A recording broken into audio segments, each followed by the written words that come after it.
बिस्मिल्लाहिर्रहमानिर्रहीम। Last clip में हम लोगों ने डिक्शनरीज को क्रिएट करना और एक्सेस करने का तरीका देखा है। अब हम डिक्शनरीज के एलिमेंट्स को ऐड करना, डिक्शनरीज में मल्टीपल एलिमेंट्स कैसे ऐड कर सकते हैं, सिंगल एलिमेंट कैसे ऐड कर सकते हैं, ये देखते हैं।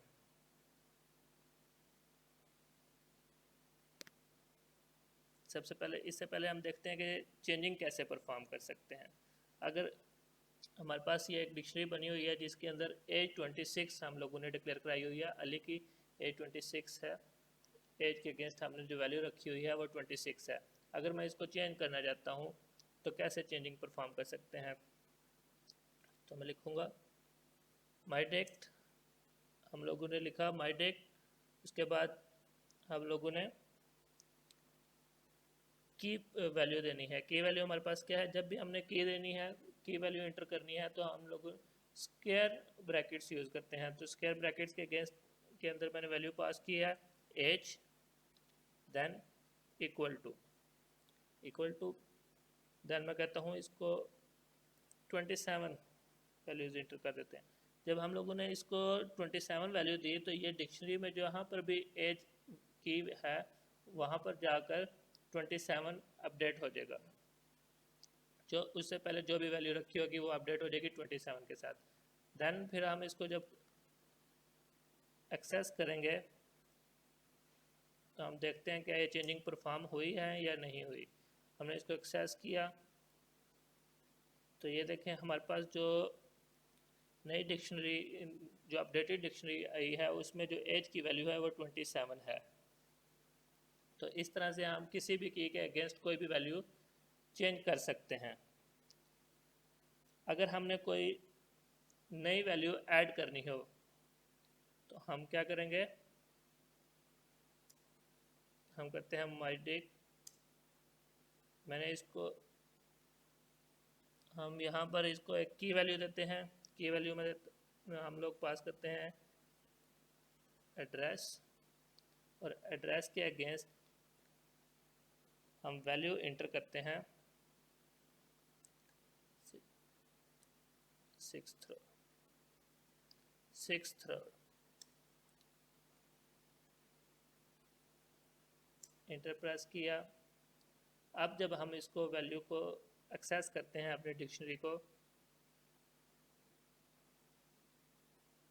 देन एग्जीक्यूट किया तो हम देखते हैं ये जो हमारे पास, हालांकि हमारे पास जो पहले एड्रेस की नहीं थी तो हमने जब इस तरह से कोई की इंटर की और उसको वैल्यू असाइन कर दी तो वो हमारी डिक्शनरी में ऐड हो जाती है। इस तरह से हम एलिमेंट्स को ऐड कर सकते हैं।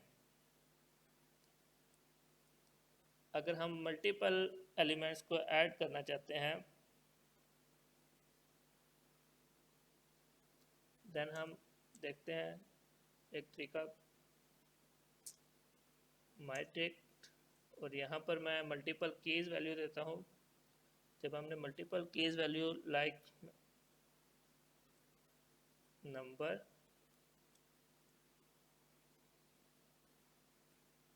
कॉमा, देन हम कहते हैं फादर नेम, एफ नेम, इसको की वैल्यू पास करते हैं। देन फिर हम इक्वल टू प्रेस करते हैं और यहाँ पर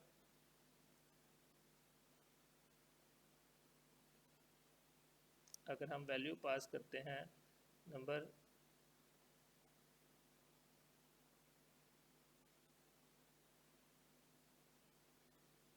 पास किया,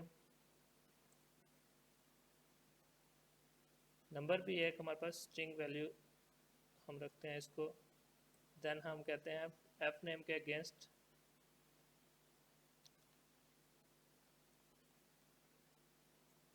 यूसुफ। अब जब हम इसको चेक करते हैं कि ये हमारे पास मल्टीपल वैल्यूज़ ऐड हुई हैं या नहीं हुई, तो हमने अपनी डिक्शनरीज को दोबारा से एक्सेस किया, प्रिंट कराया, तो हमारे पास ये देखें मल्टीपल वैल्यूज़ ऐड तो हो गई हैं लेकिन ये एक ही वैल्यू ऐड हुई है।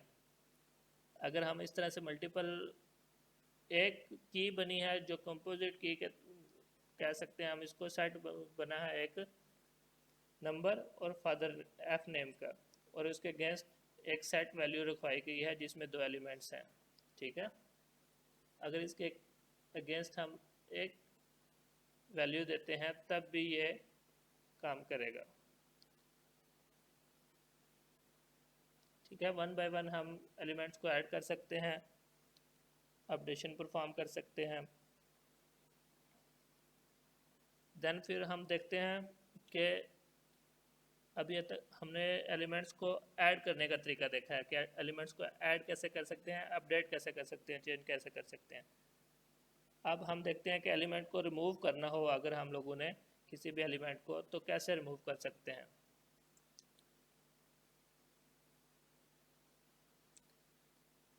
एक तो सबसे जो कॉमनली यूज फंक्शन होता है पॉप का फंक्शन होता है।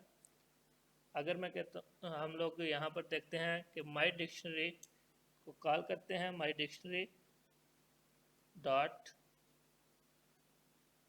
पॉप, पॉप के फंक्शन को कॉल किया और पॉप के अगेंस्ट हम एक की वैल्यू इंटर करते हैं, पॉप के अंदर एक की वैल्यू इंटर करते हैं।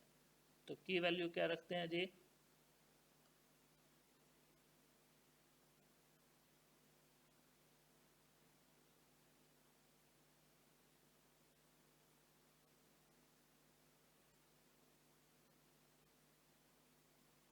ये मैंने की वैल्यू इंटर कर दी। अब हम ये जो वैल्यू हमारी पॉप होगी इसको हम प्रिंट के फंक्शन में रखवा लेते हैं ताकि बार बार हमें प्रिंट के फंक्शन में हमने ये वैल्यू रखवा ली, जो भी हमारी वैल्यू पॉप होगी वो हमें शो भी हो जाए। तो जब हमने इसको एग्जीक्यूट किया तो हमारी जो वैल्यू पॉप हुई है, जो हमारी इसकी के अगेंस्ट वैल्यू रखी हुई थी वो पॉप हो गई है, ठीक है। देन हम देखते हैं अगर हम इसको कोई आर्गूमेंट की वैल्यू पास नहीं करते तो तब ये क्या करता है। अब हमारे पास जो हमारी डिक्शनरी है, इससे पहले हम उसको एक बार प्रिंट करते हैं। यहाँ पर मैंने डिक्शनरी को प्रिंट कराया, देन मैंने फंक्शन कॉल किया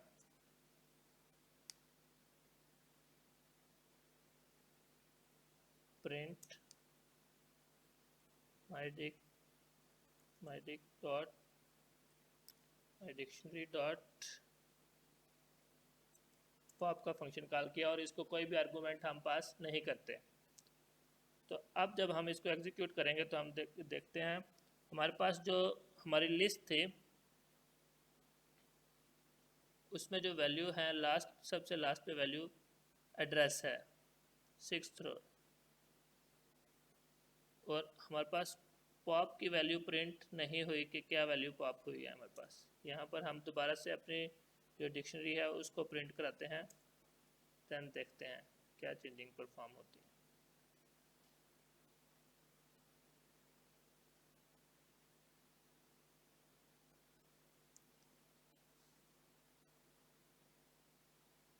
तो हमारे पास कोई भी वैल्यू पॉप नहीं हुई। अब अगर हम इसको, हमारे पास एक और फंक्शन होता है पॉप आइटम का, ये फंक्शन हम जब कॉल करेंगे तो फिर हम देखते हैं क्या चेंजिंग परफॉर्म होती है। जब हमने इस फंक्शन को कॉल किया तो हमारे पास जो पहले हमारे पास डिक्शनरी जो थी उसमें क्या था, एड्रेस के अगेंस्ट 6th रो स्टोर था। तो ये जो एड्रेस और 6th रो ये वाला हमारे पास आउटपुट आई है, ये इस फंक्शन, इस प्रिंट के फंक्शन की वजह से आई है, ठीक है। क्योंकि इसको भी जो आइटम हम पॉप कर रहे हैं वो भी हमने प्रिंट कराया हुआ है। तो पॉप आइटम का फंक्शन क्या करता है, वो हमारे लास्ट आइटम को, लास्ट जो वैल्यू होती है उसकी की वैल्यू को और वैल्यू को पॉप कर देता है हमारी डिक्शनरी से। इस तरह से हम, और इसके बिल्ट इन आप कुछ फंक्शंस देख लेते हैं कि हमारे पास कौन कौन से बिल्ट इन फंक्शंस हम यूज़ कर सकते हैं। डिक्शनरीज के बिल्ट इन फंक्शंस को हम लोग देखते हैं और फिर उनमें से चंद एक को परफॉर्म करके देखते हैं। ये हमारे पास मल्टीपल मेथड्स लिखे हुए हैं डिक्शनरीज के, इनकी डिस्क्रिप्शन सामने लिखी हुई है। सबसे पहला है जी क्लियर का मेथड्स। क्लियर का मेथड क्या करता है, डॉट की प्रॉपर्टी के साथ ही यूज़ होता है, और इस मेथड को जब भी हम कॉल करेंगे तो ये डिक्शनरी के सारे आइटम्स को रिमूव कर देता है। कॉपी का मेथड जो होता है वो कॉपी करता है और एक शेडो रिटर्न करता है, मतलब उससे पहले हमें एक डिक्शनरी डिक्लेयर करानी होगी और वो उस डिक्शनरी में स्टोर हो जाएगी। From key return a dictionary with key from sequence and value equal to default to none. अगर कोई वैल्यू नहीं है तो वो नन रिटर्न करेगा। और गेट का फंक्शन हम लोगों ने देखा है कि जब हम की पास करते हैं तो उसके अगेंस्ट वैल्यू हमारे पास आ जाती है, और अगर हम डिफ़ॉल्ट वैल्यू को स्टोर कराना चाहते हैं, अगर हमने डिफ़ॉल्ट वैल्यू नहीं दी हुई, कोई ऐसी की इंटर कर दिया जो एग्जिस्ट नहीं कर रही और डिफ़ॉल्ट वैल्यू भी नहीं दी हुई, तो नन हमारे पास आ जाता है बाय डिफ़ॉल्ट। और अगर हम डिफ़ॉल्ट वैल्यू स्टोर कराते हैं तो वो की ना होने पे वो डिफ़ॉल्ट वैल्यू शो हो जाती है। आइटम का फंक्शन क्या, आइटम्स का फंक्शन जो है हमारे पास return a new object of the dictionaries item in key value format. Keys का फंक्शन है हमारे पास, सारी की सारी कीज़ हमें शो करा देता है। पॉप का फंक्शन है, जब हम पॉप का फंक्शन कॉल करते हैं तो हमें एक वैल्यू पास करनी पड़ती है आर्गूमेंट में, तो वो हमें कोई ना कोई की पास करनी पड़ती है। जब हम की पास करते हैं तो वो उस की के अगेंस्ट जो वैल्यू होती है वो पॉप कर देता है। ठीक है, इसी तरह से पॉप आइटम का फंक्शन हम लोगों ने देखा है अभी। सेट डिफ़ॉल्ट की, अगर हम लोगों ने कोई डिफ़ॉल्ट की सेट करनी हो तो ये उसके लिए यूज़ होता है। इसी तरह से अपडेशन वगैरह परफॉर्म करनी हो, या अगर हम लोगों ने सारी की सारी वैल्यूज़ चेक करनी हो तो वैल्यूज़ का फंक्शन कॉल होता है। इनमें से चंद एक को हम परफॉर्म करके देख लेते हैं।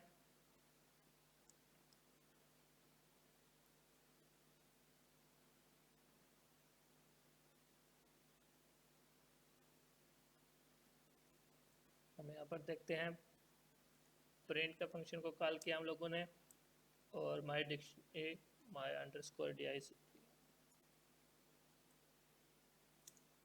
डॉट, हमारे पास आइटम्स का एक फंक्शन था। आइटम्स के फंक्शन को जब हमने कॉल किया,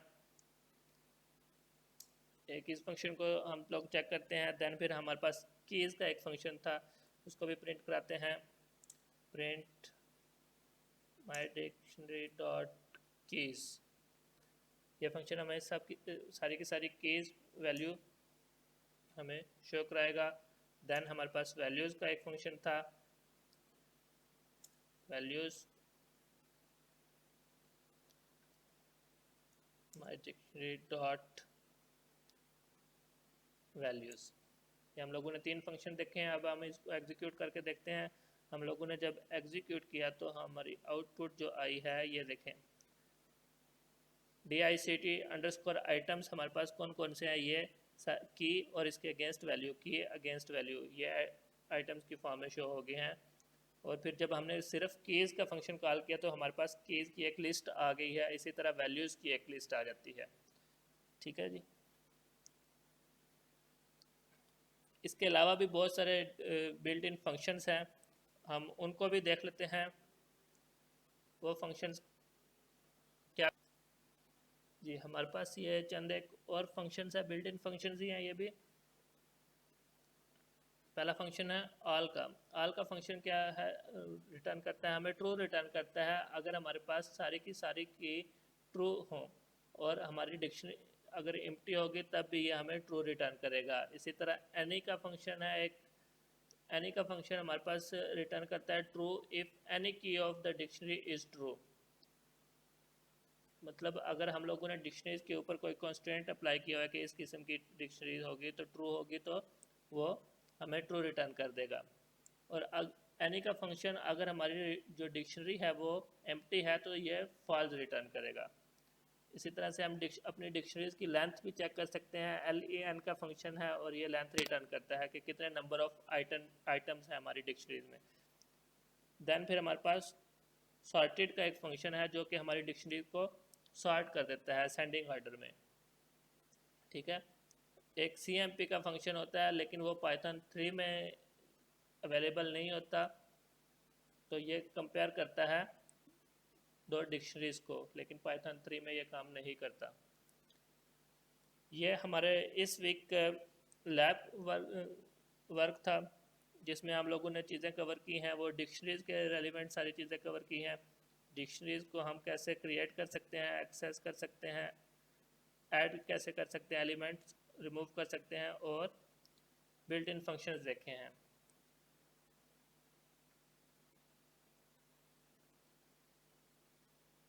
अब हमारा लास्ट टॉपिक कि हम डिक्शनरीज को एज ए स्विच कैसे यूज़ कर सकते हैं, क्योंकि पाइथन में स्विच स्टेटमेंट्स नहीं होती तो हम डिक्शनरीज को ही एज ए स्विच यूज़ कर सकते हैं।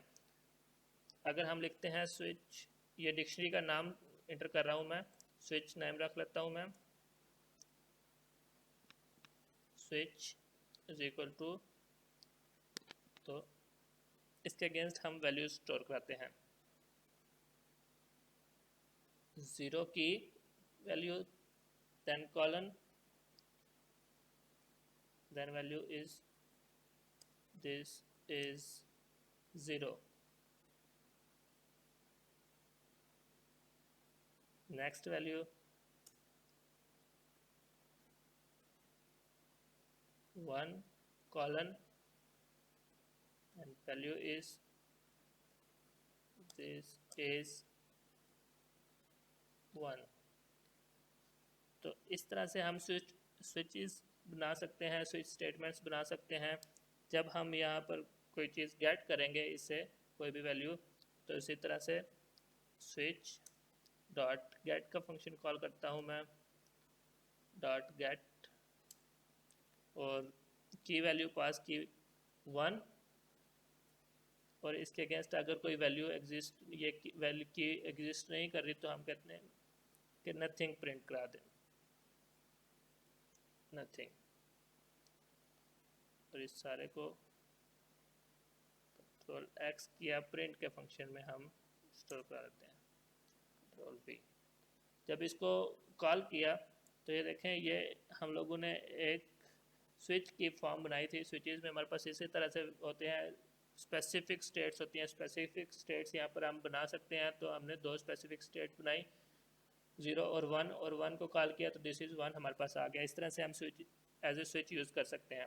ये था जी हमारा वीक 4 का लैब वर्क, जिसमें हमने डिक्शनरीज को कवर किया, डिक्शनरीज क्रिएट करना, ऐड करना, एक्सेस करना, रिमूव करना, और डिक्शनरीज के कुछ बिल्ट इन फंक्शन देखे, और डिक्शनरीज को एज ए स्विच कैसे यूज़ कर सकते हैं।